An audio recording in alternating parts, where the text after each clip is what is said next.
The Parra podcast, proudly brought to you by major sponsor Jack's Pale Ale, exclusively available at Parramatta Leagues Club, Shannon Cooney from Glenmore Park Realty, BTZD Clothing, and the official media partner of the Parra podcast, the Parramatta Times.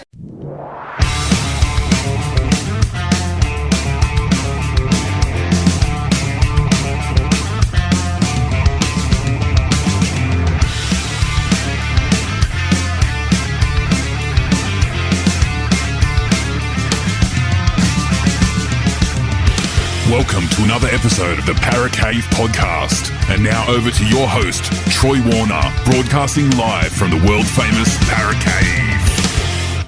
All right, welcome back here to the Weekend Sports Wrap. So you're here with the Duckman live on Pulse FM. And we've got special guest on, Troy Warner from the Parra podcast. So a little bit later start than normal tonight. But Troy, it's good to have you on again talking about rugby league. And there is absolutely miles of stuff going on this weekend in rugby league. Yeah, good evening, Duckman, to you and your listeners. Look, we were just talking about traffic off air just before there, and look, if there's any listeners like I was on the way home from work, listening in the car, stay away from the M4 just after the Prospect Highway eastbound, because there's a car on its side there, so there's going to be massive traffic delays. Hope everyone's all right, but it is rugby league weekend. It is the Anzac round weekend. And also, you're right, you're correct. There has been a lot of news in rugby league with signings, player signings in this game over the last week and even the week before, because I don't think we got to catch up last week. So, yeah, plenty going on. Yeah, absolutely. We'll start off with the big news story for rugby league this week as Terry Hill passed away back on Wednesday. So he was a brilliant player with Manly. He also played with South East, played for West Tigers, went to Manly twice, played for West as well as West Tigers, and had an outstanding career, won a premiership with Manly in 1996 and played with New South Wales and Australia too. One of the real characters of the game. Yeah, definitely. And first and foremost, our condolences and thoughts go out to his family and friends and former teammates. Yeah, it was a massive shock to the system for myself. I found out through social media on Wednesday afternoon and, yeah, just couldn't believe it. 52 years old. He was over in the Philippines doing some charity work, I believe helping out an orphanage, I think. And yeah, the news come through that he had passed away. It's probably sort of a little bit hit me a little bit harder personally. I never got to meet Terry, but I did watch him play and on the footy show. But over the course of the last year and a bit, I actually got in contact with him and was trying to organise a podcast chat, which he said he was keen to do, but unfortunately we never got around to doing it. But yeah, look, a great player for all those clubs that you mentioned, probably most notably Manly. And yeah, was a gun centre, scored some great tries and on the field, that is, and made the last Kangaroo Tour in 1994. But off the field, probably a lot of people wouldn't know, or the older generation, you and I's generation would know, but the footy show, he was pretty iconic on that as well with his comedy and his live crosses to the Greyhounds, Dapto Dogs, and also I think there was a Planet Hollywood opening in the city back in the day, and he got to speak to Sly Stallone and Charlie Sheen and Jean-Claude Van Damme as well. That they didn't know anything that he was talking about, but yeah, he's certainly going to be greatly missed by the rugby league community. Yeah, absolutely. So he always used to, when he used to do those interviews too, for people that didn't know, he used to wear like a whole suit, a double-breasted suit jacket, like he was some superstar celebrity, and people looking at him like, who is this guy? Because he had his lisp and all that sort of stuff, and Chazza talks like that a little bit, and people like, yeah, right, who's this guy? So, but he was one of the characters of rugby league, and one of New South Wales probably best ever centres, the way he played. Yeah, brilliant player, and yeah, he won't be forgotten. But what this reiterates, I suppose, is I'm tied in with Heartbeat of Football as well. So people need to just get a general health check. So when's the last time you had a health check? If you can ask yourself that and you're not sure, you can't remember, you're overdue for one, right? I would say to have at least definitely. one a year, maybe probably a couple of years, like when getting into mid-40s like we are. I go to the doctor at least twice a year, whether you need to or not. And you might go, you always kind of need to. Yeah, but you might not be sick, but you still should go to just get checkups. Those things sneak up on you quickly when you get older. And if you miss them, well, you've got all terrible things like cancer and that sort of stuff. It wouldn't be something you want to find out about too late because it'll be over and done with for you, unfortunately. So let's go back a week. James Fisher-Harris. Yes. That's the big. So the first diet's the first pawn, the fall, we'll say pawn, much bigger than that, right? For people that understand, James Fisher-Harris, New Zealand captain in rugby league, one of the major reasons why Penrith have been as good as they are. He helps them get on the front foot along with Moses Leota, and he asked for leave from Penrith. He'd been with Penrith for a fair while. Penrith gave him the opportunity. He served the club diligently. He'd done a very good job, and I think it's a fair call that Penrith granted him release so he could leave, and he's going back home to Auckland and sign with the Warriors next year. Massive deal too, from what I understand. So for 4 years and up in the vicinity of $1 million, I think he's probably well worth it. And well, Penrith knock it back, right? It's coming towards the end of his career, to be honest. So he'd probably have a couple of years at Penrith, or he'll get 4 years with the Warriors. Penrith now have options here. Got Matt Eisen, who's coming through.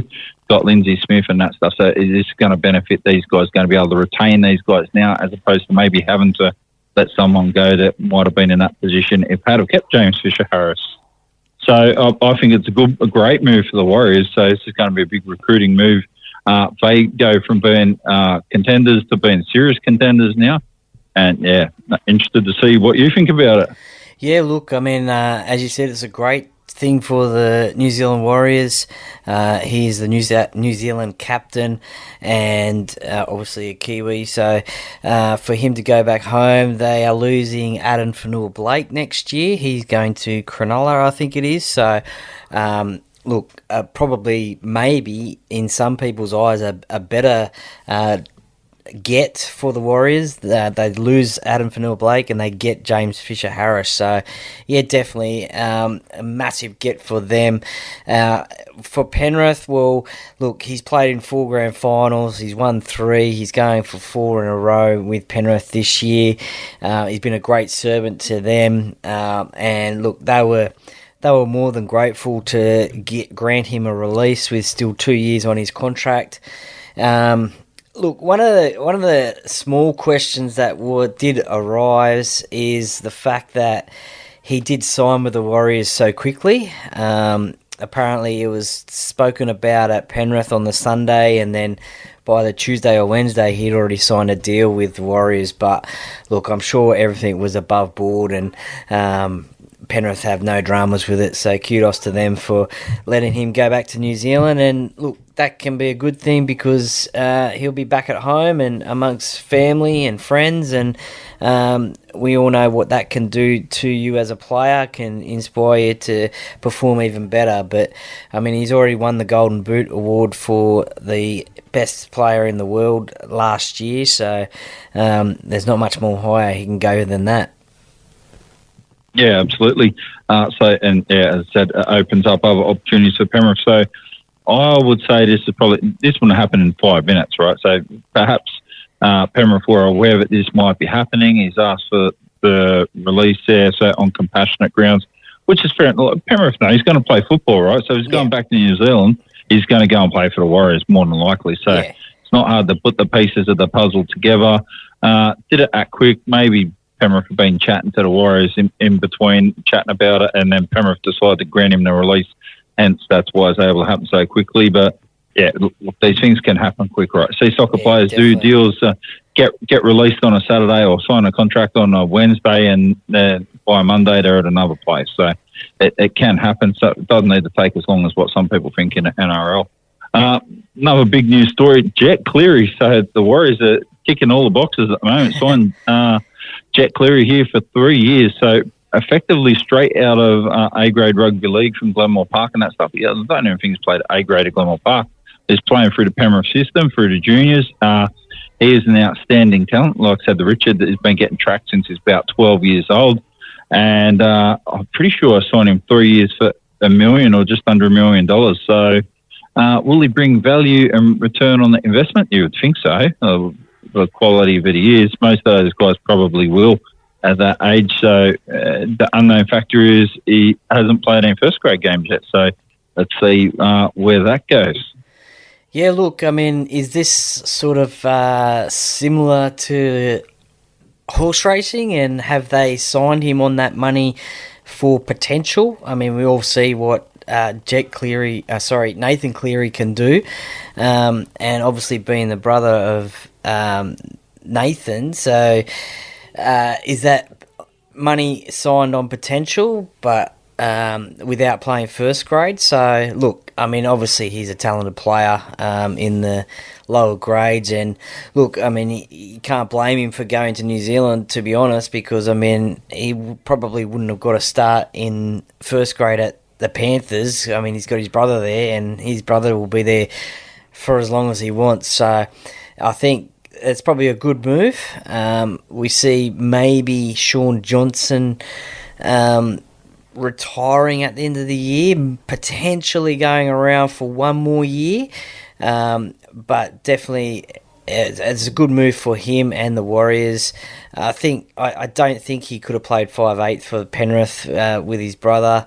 He may have, but I don't know about that. So good move for the Warriors, good move for Jet, and look, I'm sure Jet's dad Ivan will be pretty happy about that, and he wouldn't have just let him go to the Warriors if he didn't think it was a good option for his son.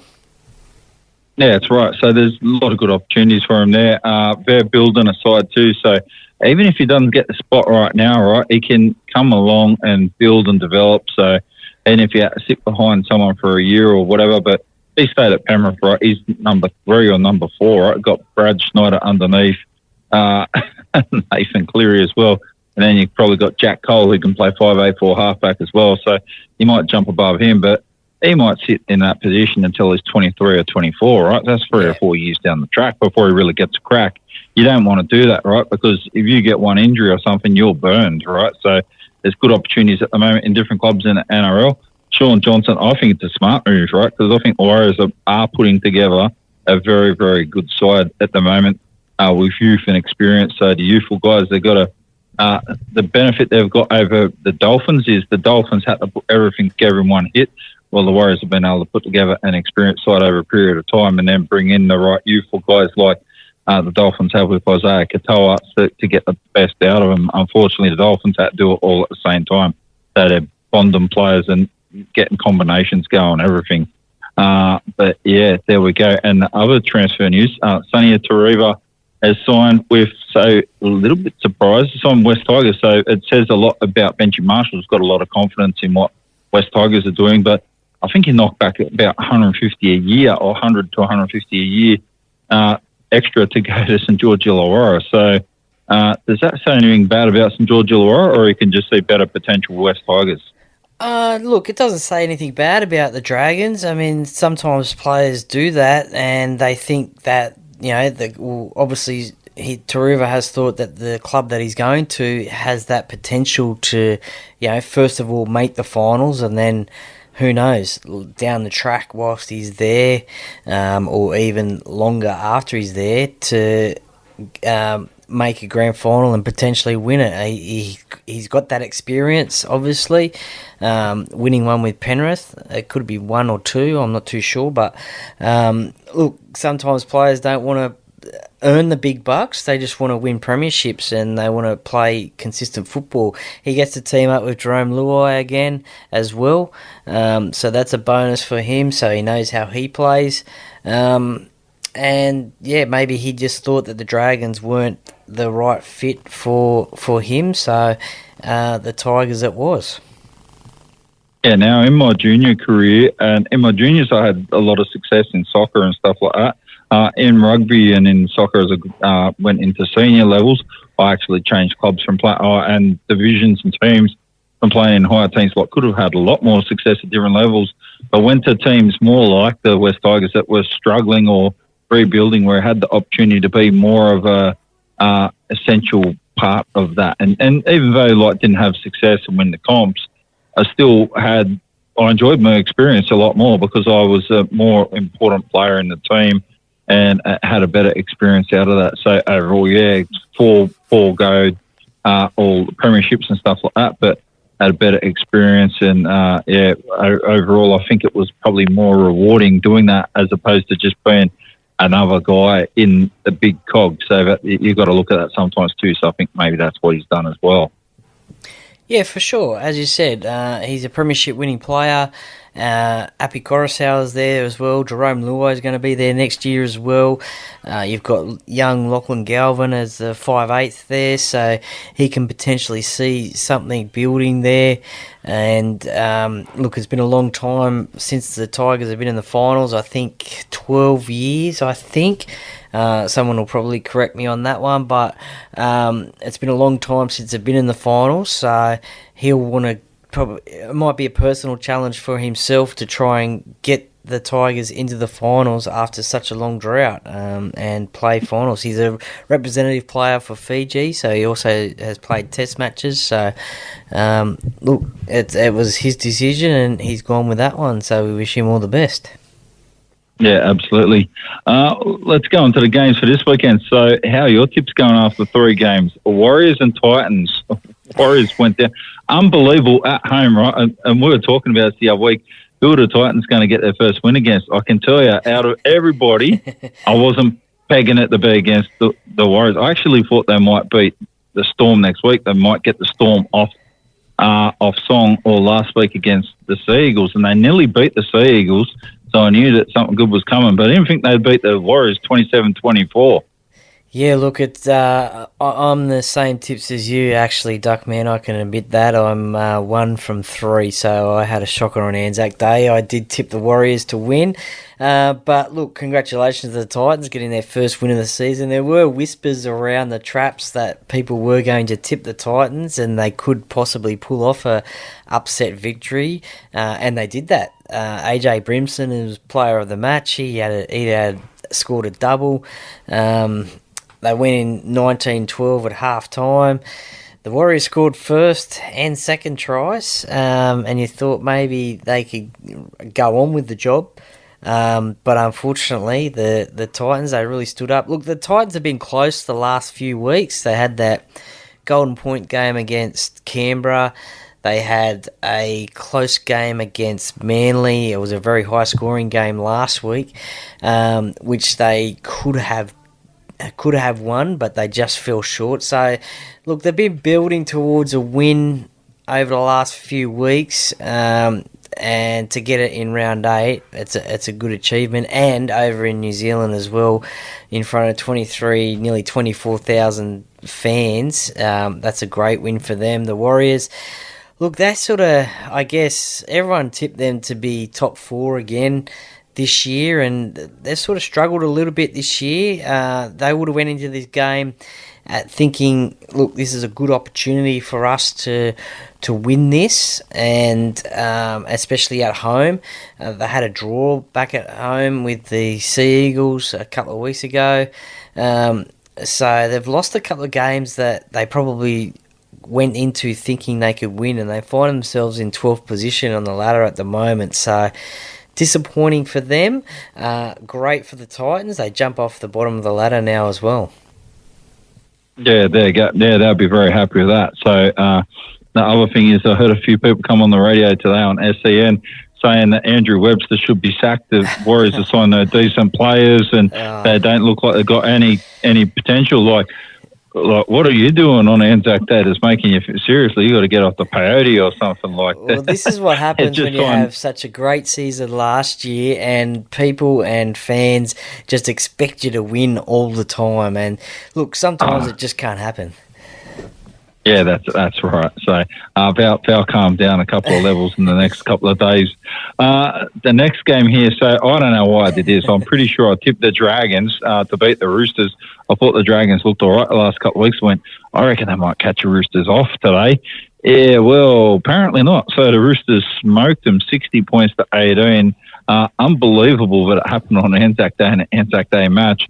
I didn't see the game because I was commentating out at Windsor, but I don't know what happened. It just sounds like the wheels fell off the bus. And from what I understand, my best mate, Joey Manu, had another good game.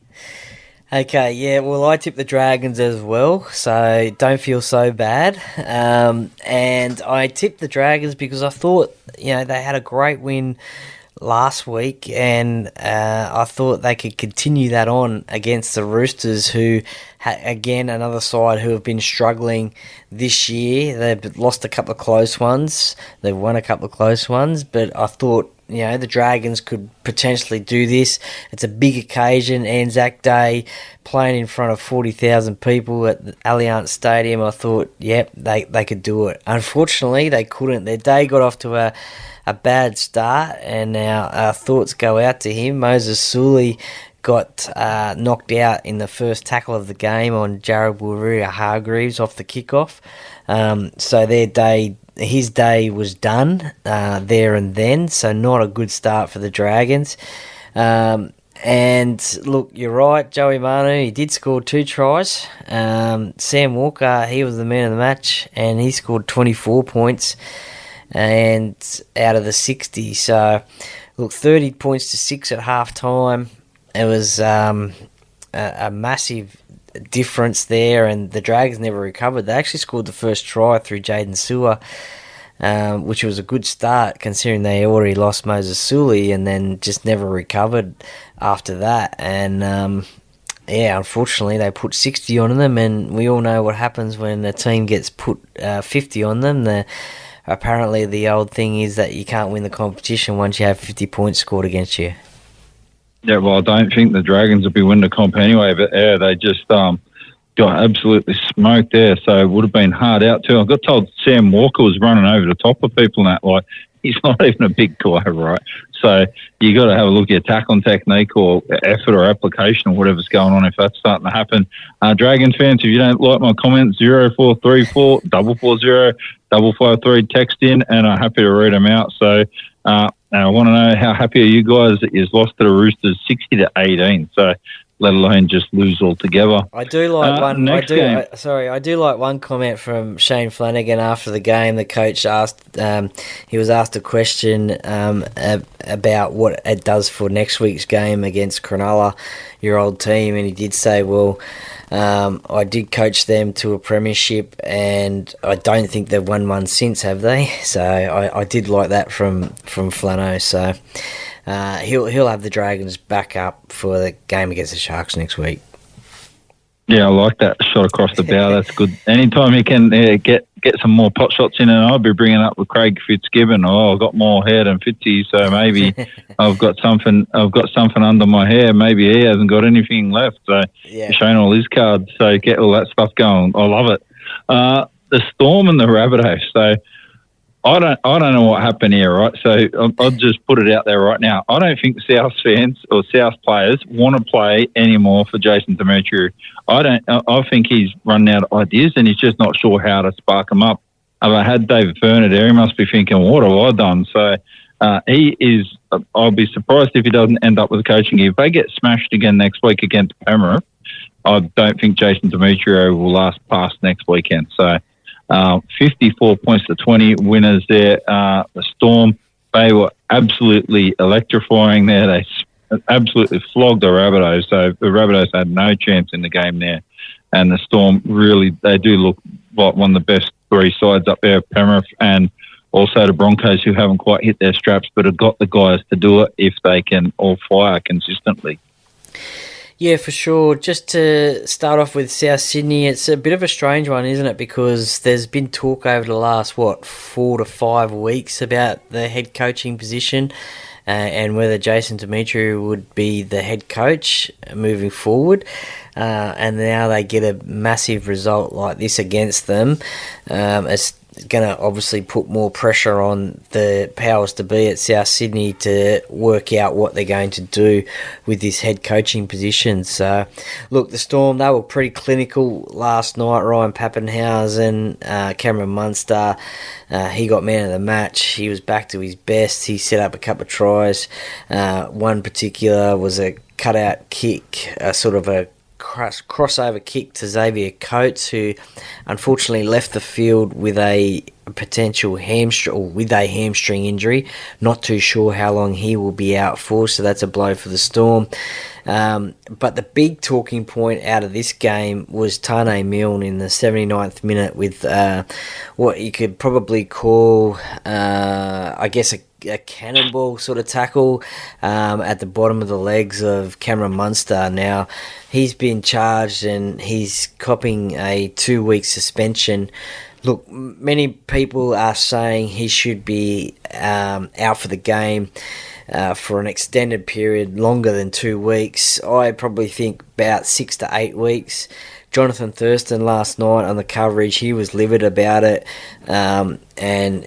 saying that he should be just taken out of this game for a long time because you just definitely cannot have that in the game. It was late in the game, so whether tiredness came into it, but it was just a stupid play, and now he's cost his team 2 weeks when already they've got players out as well and they're struggling. So it was a very silly play, and he's very lucky that he got just 2 weeks. Yeah, what it shows is there's some major discipline problems going on there at South, because Greg Inglis having a chop away at Sean Johnson the other week, throwing elbows and just dumb stuff, and there's just been just a general drop in the standards of discipline and performance. And, now you've got frustration and all sorts of things creeping in. But if that happened in the 15th minute of a game, it's a lot different to the 79th minute. The game's gone.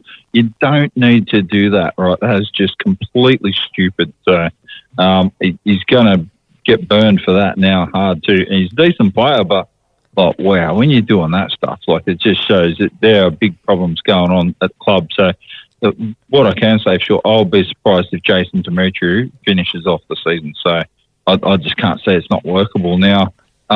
Everything's just going wrong. The next game here tonight, so you'll be watching this with keen interest. The Seagulls up against the Eels. I think I tipped the Seagulls just based on their form, but I can't remember who I've tipped in at the moment. I don't know. You've got a better chance of throwing a flaming dartboard and see what you're going to get with the NRL scores. Yeah, look, this is going to shock everybody, but I think I did tip Manly as well, and look, that was only because Parramatta were dreadful last week against the Dolphins up there in Darwin. Manly at Brookvale on a Friday night, full house. They got another sellout, their third one of the year, I think it is. So they will want to turn it on. So that's why I tipped Manly. They are favourites going into this game. Interesting for Parramatta, young Ethan Sanders, who's been in the news recently about whether he would stay at Parramatta or go to Canberra. Well, he's going to Canberra at the end of the year now, so next year. Coach Brad Arthur said that he won't be going this year, so early on, so that's a blow for them considering Jamal Fogarty is out, but he'll be staying at Parramatta in 2024, and he makes his debut tonight against the Sea Eagles. Now, the last time a rookie half made a play against Manly at Brookvale Oval, they ended up winning the game, and that was 2022. And the halfback that night was Jacob Arthur. So maybe that could be a good omen for Parramatta, but they're going to have to do a lot more than what they did last week against the Dolphins to get this win against Manly, who, look, they struggled against the Titans last week, but they managed to get away with it. They can score points, but they can leak in points. But like the Dragons in Wollongong, the Sea Eagles are a different side at Brookvale. So this is going to be an interesting one, a tough one, a crucial game for Parramatta because like South Sydney, their head coach, Parramatta's head coach, Brad Arthur, is under a lot of pressure as well about whether he'll retain his job or not. Yeah, so that's what's going to happen, right? So they're just moving pieces around. There's a couple of coaches that'll be in the firing line. Definitely Brad Arp will be one of them as well, unfortunately. Funnily enough, the last half that made a debut for Parramatta, Jake Arthur, went to Manly afterwards. So that's right. Maybe this is going to be a sign down the track what's going to happen, but we'll see. Next game here, West Tigers against the Broncos. I think the West Tigers going to have a lot of confidence, right? Justin Olam's been playing pretty good. The side's been playing pretty good. They're still down towards the bottom half of the comp, but there's positive vibes now, positive vibes of signings, positive vibes with just the environment about the place. Other people's clubs are going poorly, so they're actually picking stuff up. And I think they've got a half-decent chance to beat the Broncos, but the Broncos, if they play as good as they can, they should be able to dispatch the Tigers without too many problems tomorrow.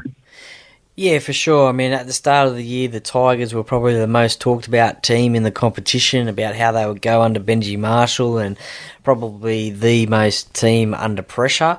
But they have shown this year that that they've gone quietly in the media over the last few weeks, because they've shown on the field that they actually are playing for Benji Marshall. And look, they're not getting as many wins, but they are getting a few. And along the way, and like last week against Penrith, they really stuck it to them, and the score blew out in the end. And look, there was a controversial call in that game which turned the game. But they are, as I said, they're combining well as a team. And as you said, Justin Olam, he's been a great addition to this side. The Tigers have unearthed Lachlan Galvin this year. So, look, positive signs at the moment at the Tigers, even though they aren't getting the wins. I don't think they'll get the win against the Broncos this week, because Adam Reynolds comes back, Payne Haas comes back. Back into this side, just to make it a little bit more stronger. And look, I think the Tigers, they'll do a good showing out there at Campbelltown, but I think the Broncos will get away with this one, and pretty comfortably. I mean, they put 28 points in the first half against the Raiders last week, so let's hope for the Tigers' sake that doesn't happen, but I think the Broncos will win, and probably win comfortably. Yep. So you want to let everyone know where Lachlan Galvin came from before he went to the Tigers as well, just to get some, give everyone an idea what's going on here. Yeah, he was, I think, a Parramatta junior. And yeah, so it's another half. Parramatta's dropped a couple of good halves, to be honest with you. Now, Lachlan Galvin, I'll put hand on heart. He was a squatty guy. So from what I got told, he was just a squatty. So he was a player that was in the group and squad. They didn't see him, but he had the potential to play first grade. Well, is now. He's a young guy. It's his first year in the NRL. We'll see where he is like 3, 4, 5 years down the track. So not a huge miss. Jake Arthur, I think they're hurting a little bit, missing Jake Arthur, because they've had to go back to quite young halves now to get some people to help cover the depth with the loss of Mitchell Moses through injury at the moment. You'd hate to be a recruitment officer, wouldn't you? Because or a junior recruitment officer, because that job would be hard. I mean, those people at Parramatta who saw Lachlan Galvin play and say, "Oh, look, I don't think you're going to make it." They must be, scratching their heads as to why. I think Jonathan Thurston back in the day as well, he got told as well that he wasn't going to make it either. But look what sort of a player he turned out to be. So it's one hell of a job to do, as to try and identify these young players and get them to your club and keep them at your club, and hopefully one day play first grade. So when you get it right, you get it right. But sometimes, more often than not, I think you get it wrong. They get it wrong across the NRL. Yeah, that's right. So for people to know, with Jonathan Thurston, so is that Canterbury came through, but they had one guy called Brayford Astor there, who was in the New South Wales squad, an Australian squad at the time, or fighting with Lockyer for the position anyway. So can't keep everyone, right? So once again, like what Penrith have to do, they made a call, they let him go. So Penrith had Des Hasler back in the day too, as a young guy. Couldn't keep him, went on to Manly, won a stack of premierships, played for New South Wales and Australia, and was a good player. So it's a tough job. Yeah, that's right. Next game now, I've got Panthers up against the Cowboys. It's up in North Queensland tomorrow night. I think Penrith look pretty good. The Cowboys will be pretty confident, but because no Nathan Cleary still at this stage that I'm aware of. I got news for you, Duckman. Nathan Cleary's named at halfback, so he's back this week for the Panthers. So that's bad news for the Cowboys. It's going to be bad. It's going to be bad news for the Cowboys because the Cowboys can score some points. So I'm pretty sure Penrith will be happy to go. And pretty sure we're not going to score 34 against us. So I'm pretty sure we're going to be able to outscore anything you do because last time we checked, your defence is not flash. So the Cowboys, I don't know what they're doing either. They've got the potential to be a top 4 side or they've got potential to be a bottom 4 side as they displayed last week. They can just, when they don't get it right with defence and stuff like that, they can get tapped up. And again, they can put 40 points on someone as well. So they're interesting at the moment, the way they're playing. And they lost against the Eels a couple of weeks ago too, actually. So, yeah, I think Penrith will be able to get a win here. I don't think Todd Payton's got anything to worry about. I just think the Cowboys have got to work a bit harder to get their defensive patterns right because they definitely can score points. Yeah, they can score points, but they can also let in a lot of points. I think on average at the moment it's around the 24, 25 point mark that they're letting in. So, I mean, obviously you've got to score more points than that to win games, but you don't want to be scoring more points than that to win games because you don't want to be letting in that amount of points in your defence. So, look, they're a different side up at North Queensland, but I think Penrith will be too strong for this one. With Nathan Cleary coming back, now that James Fisher-Harris has sorted out his future as well, I think they'll just it'll be an interesting game. If there would be an upset in this round, it could be the Cowboys, but I don't think so. I think the Panthers will get the job done. Yeah, I would say if there is an upset, it will be this one because this game is, well, the Cowboys, when they fire up, they can do the job and Penrith need to be, and they do need to be on song. They've only dropped 2 games this year. Out of the 2 they've dropped so far, one was against Melbourne Storm, and I think they both played just about their absolute best. Penrith were dropping the ball a bit, but they played to their maximum capacity or pretty close to it, both those sides. When they played against Manly, they didn't play very well. Manly did play very good, so Ivan Clear is upset about that. Not so much, I think, Penrith lost, just the way they lost, right? And they didn't get a couple of calls that probably could have gone their way too. I wouldn't expect to see that happen again against the Cowboys. Could, but I don't think so. The Dolphins up against the Knights. The Knights got no Kalen Ponga for like 3 to 4 months now at least.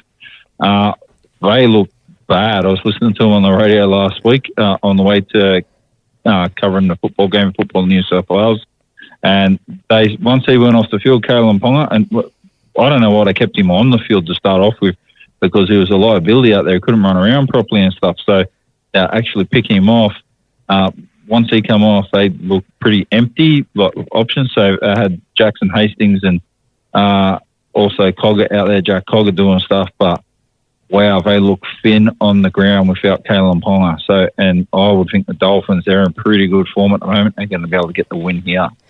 Yeah, played up at Suncorp Stadium. I think the Dolphins will get the job done against the Newcastle Knights. They were disappointing last week against the Bulldogs.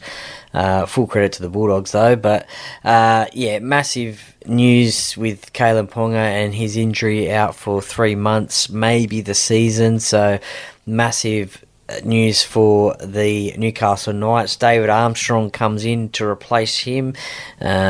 He's come from New South Wales Cup, so he makes his NRL debut. But to lose a quality player like Kalen Ponga out of your side, and especially Newcastle as well, how they rely a lot on Kalen in the side, it's going to be difficult to get the win against the Dolphins and in the future games coming up with Kalen out.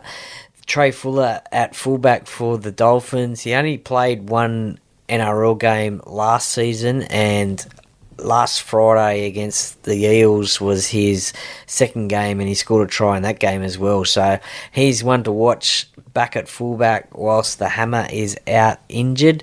And look, they're just playing some good football at the moment. Wayne Bennett is back at coaching them.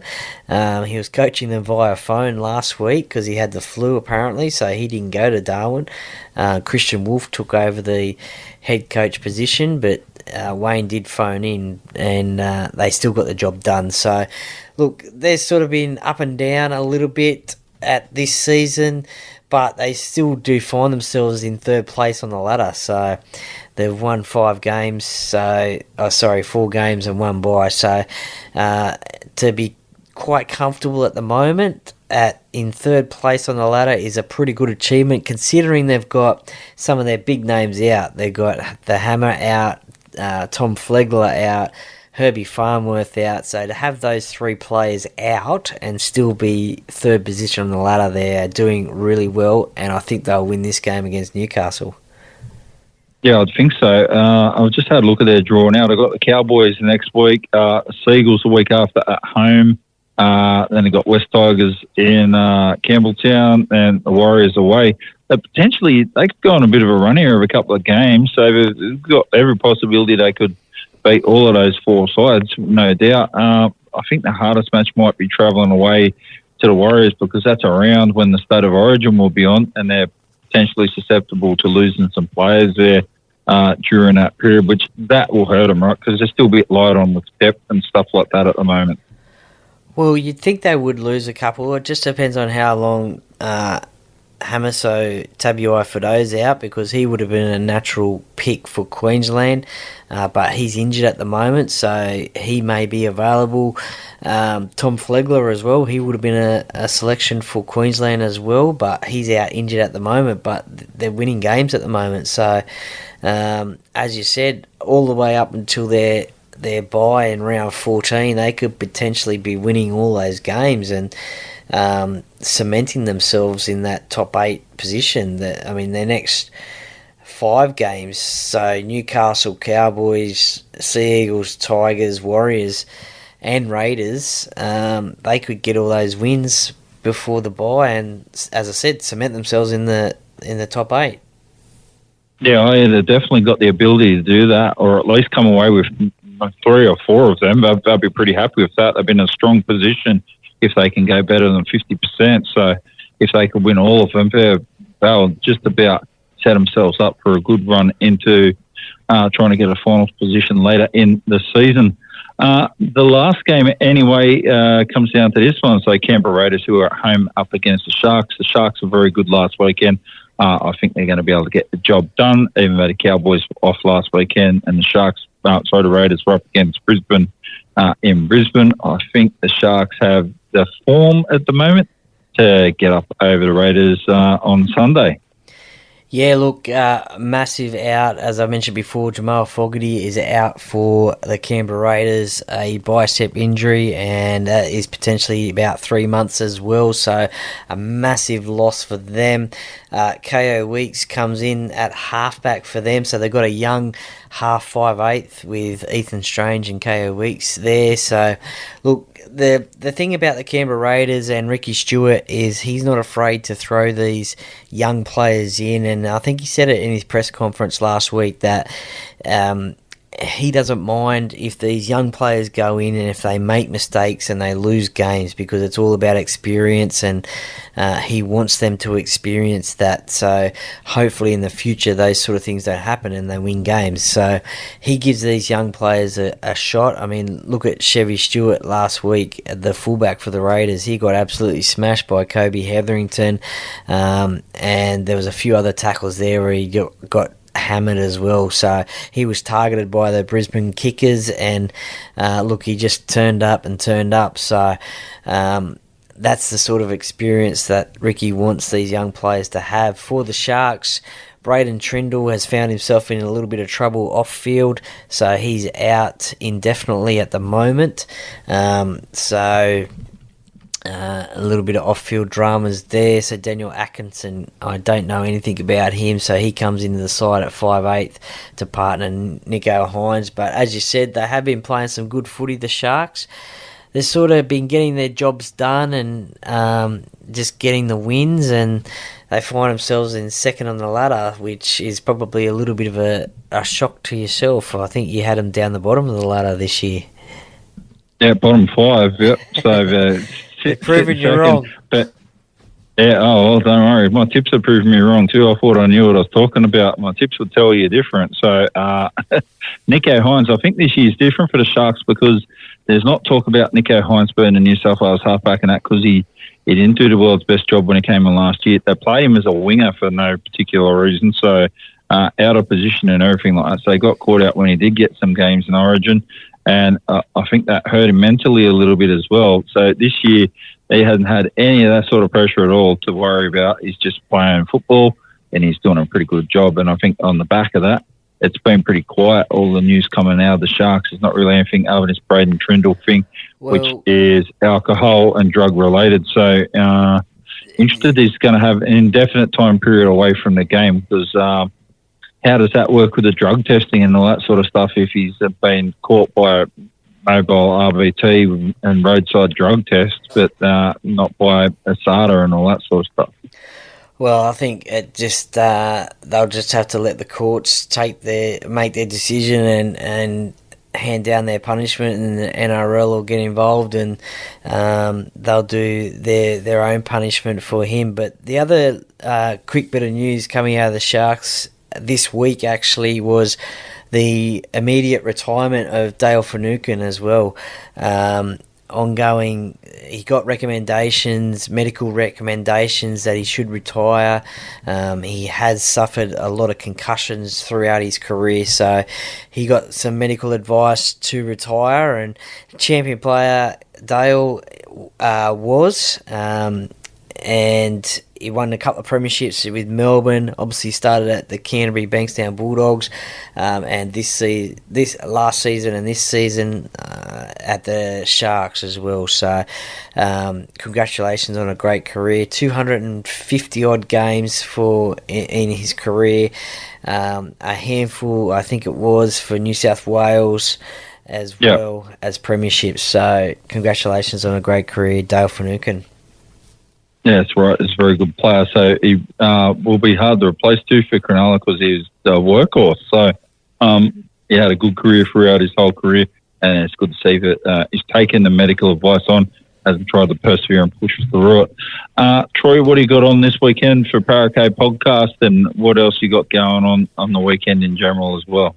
Yeah, so a bit of work tomorrow and then Sunday off with the family. I'm not too sure what we'll get up to there, but podcast-wise, I've got a interview out with Jason Hetherington, the former Canterbury hooker, also played at the Gold Coast and Queensland and Australia, so an interesting chat with him.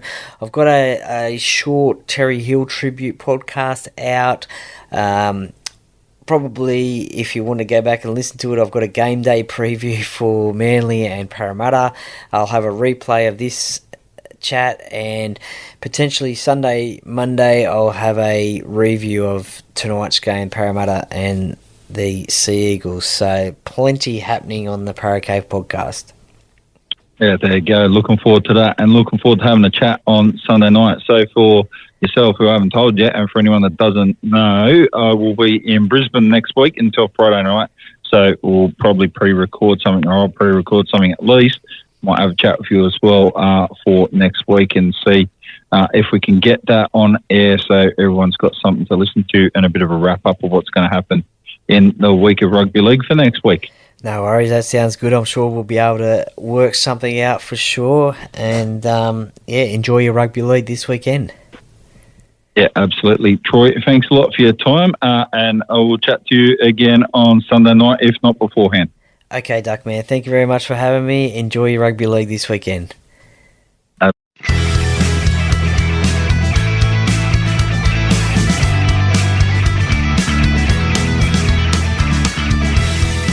Thank you for listening to another episode of the Parra Cave podcast. See you next time.